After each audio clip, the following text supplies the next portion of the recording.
Hello and welcome back to our channel. So today in this video we are going to discuss about how to open a Wise business account. So without wasting much of our time, let's get straight into the video.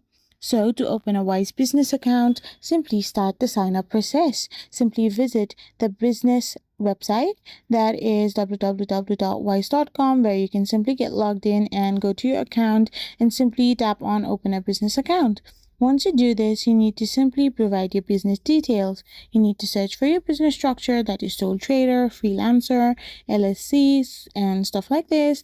And then you need to simply fill in your business details. You need to provide your details like what you're going to do, registration number, your address, and once you have provided it, you need to confirm your registered address.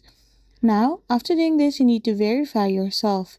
Like you need to provide all the given card options and confirmation details and confirm your trading address as well.